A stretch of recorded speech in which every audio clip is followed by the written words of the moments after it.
Bien, me detengo un segundito. Importante, sobre todo por el tipo de formación que ustedes tienen. Que recordemos que cuando hablamos de liberalismo, estamos pensando en estas dos dimensiones. En dimensiones políticas y en dimensiones económicas.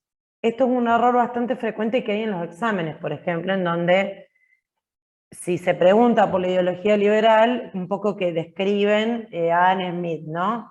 Y la idea no es eso. La idea es que ustedes entiendan que esas libertades económicas son posibles porque hay un contexto político que lo antecede, ¿sí? En términos históricos. Que en este caso ya trabajamos, son las revoluciones burguesas, el lugar en donde se inician.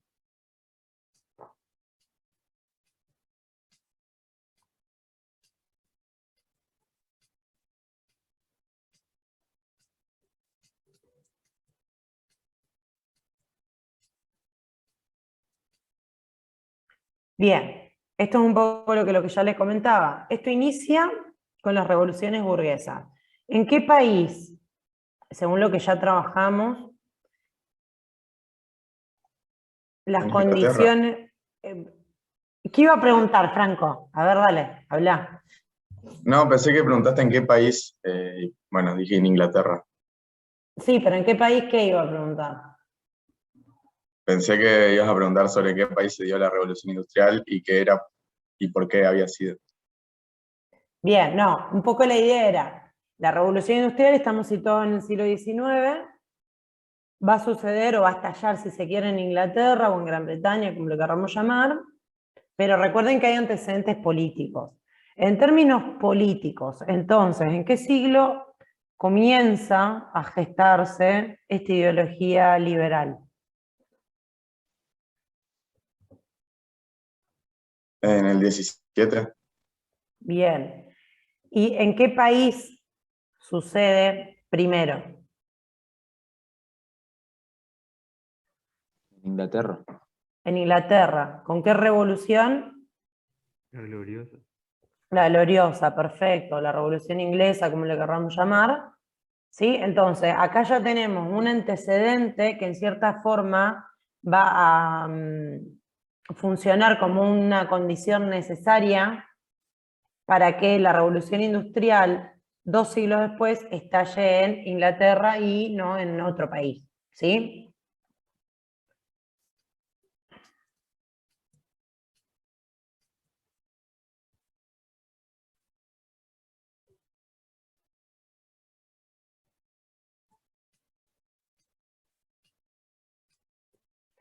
Bien, esto lo pueden encontrar, recuerden que para el tema de la ideología tienen una partecita, son 2 páginas del texto de Bianchi, y en un texto que está en la unidad 4, que es el de Blas Guerrero, ¿sí? Al principio, las primeras 2 páginas nos explican también sobre todo el funcionamiento del Estado liberal, es decir, la dimensión política del liberalismo. En términos económicos, bueno, ¿qué era la teoría de la mano invisible de Adam Smith? O la ley de la mano invisible. Que las leyes económicas son como naturales y tienden a autorregularse, que no tendría que estar el Estado para manipularlo, por así decirlo. Bien, entonces, supone que el equilibrio entre que cuando hay un desequilibrio en la economía, la oferta y la demanda tienden a autorregularse, o sea, se vuelven a acomodar automáticamente. Por eso mano invisible, la idea de que hay una especie de mano que mueve las condiciones económicas, por lo tanto el Estado no tiene nada que hacer ahí, ¿sí? Ahí tenemos la primera dimensión política también que aparece, la no intervención del Estado, un Estado abstencionista. Eso es característico de las ideologías liberales, ¿sí?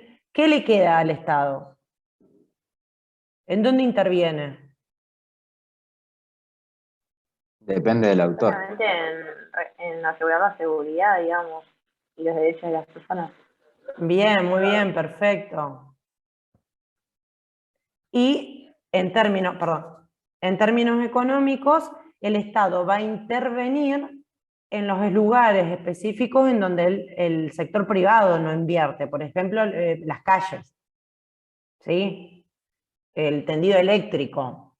Ahí es el único espacio que el Estado tiene para poder intervenir. ¿Por qué? Porque los privados no van a invertir en un lugar que no les proporciona ningún tipo de ganancia. Eso sería un poco en general, como una generalización, como decía Valentina, hay distintas teorías, obviamente, pero en general podemos decir que la característica clave desde la perspectiva económica en el liberalismo es la teoría de la mano invisible.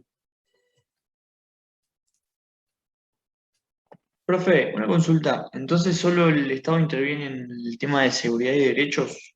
Sí, ahora lo vemos bien, a la parte bien política.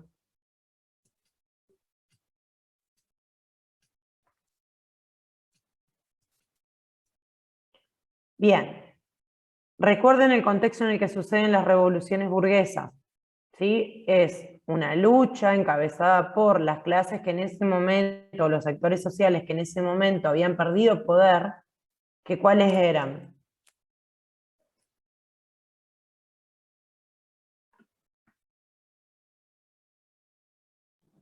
¿Solo la burguesía? La monarquía y la iglesia. La nobleza. También los campesinos, creo, estaban en contra. Bien, perfecto. La nobleza, los campesinos y la burguesía, por distintas cuestiones, pero recuerden que el antecedente es el Estado absoluto, que es un Estado en el cual el monarca concentra todo el poder, tiene el poder de hacer y dejar de hacer las leyes, el contexto de aplicación de las leyes, los derechos no se aplican de forma igualitaria a todo el mundo, lo mismo los impuestos, etcétera, etcétera, etcétera. Entonces, claramente la perspectiva política en términos liberales tenía como requisito fundamental limitar el poder del monarca. ¿A partir de qué? Bueno, fundamentalmente la creación de sistemas parlamentarios o asambleas legislativas, o como le querramos llamar, que van a funcionar como contrapoderes. Y se van a encargar fundamentalmente de todo lo que tiene que ver con establecer las reglas del Estado de Derecho. ¿Qué es un Estado de Derecho? Profe, ¿puede repetir porque se me cortó un poco? Sí, que entonces el liberalismo en términos políticos lo primero que va a intentar hacer es limitar el poder del monarca. ¿A partir de qué? Bueno, fundamentalmente de la creación de los sistemas parlamentarios o la asamblea legislativa. Recuerden que depende del país el nombre que tiene, pero estamos hablando de lo mismo. Es un órgano que está, que funciona con mucha cantidad de personas, ¿sí? Eso hace a la idea de buscar la regla de la mayoría. No estamos hablando todavía de democracia, no confundamos las cosas, ¿sí? Pero es un sistema, ¿sí? Fundamentalmente ligado a la conformación de las leyes, que está buscando funcionar como contrapoder o limitar el poder del monarca. Entonces, el sistema legislativo es el que debería garantizar un Estado de Derecho. ¿Qué es un Estado de Derecho? Un Estado con una constitución escrita, dice. Perfecto. Una de las características fundamentales del liberalismo en sus acuérdense que esto estamos hablando del siglo XVII al siglo XIX, esto después se va a ir transformando, ¿sí? Una de las características fundamentales del Estado de Derecho es lo que se llama el derecho positivo, es decir, el derecho escrito, ¿sí? Constituciones, leyes escritas. ¿Qué sucede con esas leyes? Buscaban igualdad ante la ley para todos los ciudadanos. Exacto.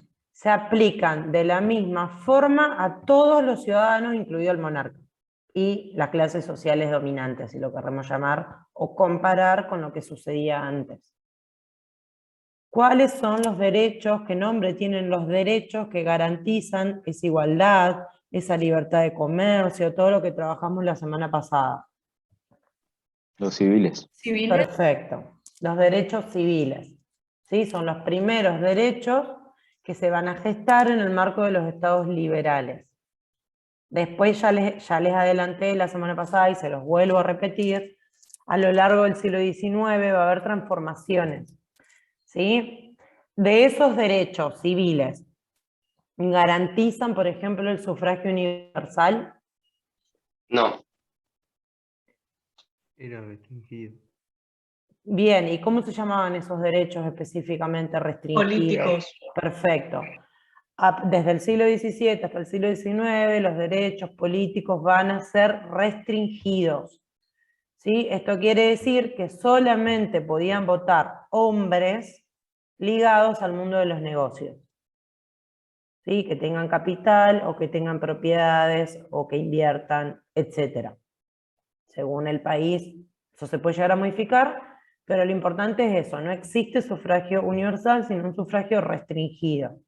¿Sí? El derecho político aparece, esto lo van a trabajar bien con el texto de Marshall, como un subderecho que yo tengo no en tanto individuo, sino en tanto un individuo que tengo ciertas características, como propiedades. ¿Sí? Bien. Y Estado de Derecho, recuerden, significa el imperio de la ley. No hay más castigo, si se quiere, o beneficios ligados a la voluntad divina. Hay una racionalización de los derechos.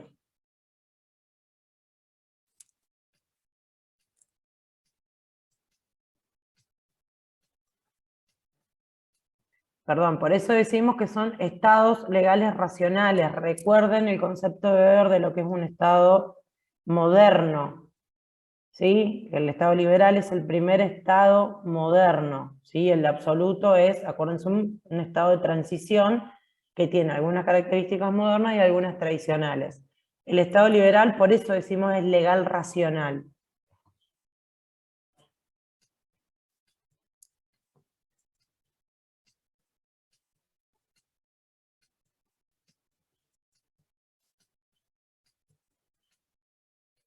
Bien, ahí un poco lo que decía, creo que se llamaba Cecilia, perdón porque ya no me aparece el video, lo de la protección de las fronteras. Entonces, los estados liberales protegen fronteras. Se supone, en la teoría, que los estados liberales deberían ser estados de paz. ¿Por qué? Si lo relacionamos con las teorías económicas. ¿Por qué deberían garantizar la paz dentro del territorio? Porque Para respetan poder el, comerciar. Perfecto.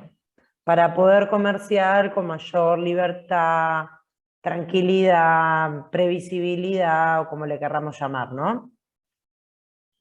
Ahora bien, estos estados liberales, ya lo van a trabajar después, más adelante en la unidad 3, empiezan a entrar en crisis. Entonces, ¿en qué momento? principio del siglo XX, profe. Sí, ¿qué proceso histórico? ¿Cómo es que se llamaba? ¿La caída de la bolsa? ¿O no? Antes, sí, eso tiene que ver con la variable La Primera Guerra económica. Mundial. La Primera Guerra Mundial, perfecto. Sí, las guerras mundiales claramente empiezan a correr la idea, o sea, esto es tipo teoría versus realidad, ¿no? En la teoría esto debería funcionar así. La realidad empezó a dar cuenta de otras cosas que sucedían, como por ejemplo la guerra mundial, como por ejemplo la caída de la bolsa, como por ejemplo los reclamos de los obreros a lo largo del siglo XIX para conseguir más derechos, etcétera, etcétera, etcétera. Entonces, siempre recordemos que esto es la teoría y que en la práctica no siempre las cosas funcionan así. En el texto de Blas Guerrero tienen un apartado que está específicamente para esto, pero lo vamos a trabajar más adelante. Solamente sí remarcarles esto. Una cosa es el liberalismo en la teoría, otra cosa es lo que puede suceder en la práctica y lo que de hecho fue sucediendo a lo largo del tiempo. Sin embargo, sí remarcamos que durante mucho tiempo esta forma, ¿sí?, sobre todo del Estado, se mantuvo sin transformaciones. Bien. Denme un segundo que cierro el video porque si no va a seguir. Ahí está. Bueno, todo esto es lo que ustedes tienen para decir respecto al liberalismo. ¿Sí? Bueno, los textos pueden encontrar por ahí un poco más de precisiones o demás, pero entonces recordemos que desde la unidad 2 a la unidad 3 estamos hablando de este tipo de configuración de estados. Ahora nos vamos a abocar específicamente a lo que es la revolución industrial. Dame un segundito.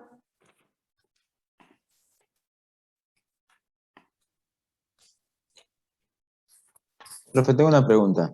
Sí.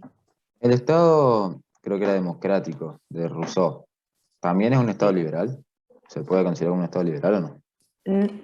No, a ver. Ya vamos a trabajar bien en la unidad 4, democracia, como forma de gobierno. Vamos a ver que algunas características que supone la democracia coinciden con la de los estados liberales. Por ejemplo, la división de poderes. ¿Sí? Pero intentemos diferenciarlos, porque la democracia recae fundamentalmente en cómo yo elijo, bueno, esto en la época moderna, mis representantes. También se piensa en la idea de la democracia directa. Pero el eje de la democracia es la voluntad del pueblo, que es de lo que nos habla precisamente Rousseau. La idea de que es el pueblo el que se autogobierna. Esto no está presente en el Estado liberal de esta forma. ¿Sí? Por eso no confundamos, además la democracia es un sistema, si bien en la teoría ya lo tenemos en Rousseau, en la práctica es un sistema, si se quiere, que se va configurando a lo largo del siglo XX y fortaleciendo fundamentalmente a lo largo del siglo XX. Depende también el tipo de sistema, hay sistemas presidencialistas, hay sistemas de partidos, hay distintas formas de llevar adelante esta forma de gobierno específica que es la democracia. Pero no está bien decir que el Estado liberal es un Estado democrático, para que se entienda. Sí, un Estado democrático puede tener características liberales.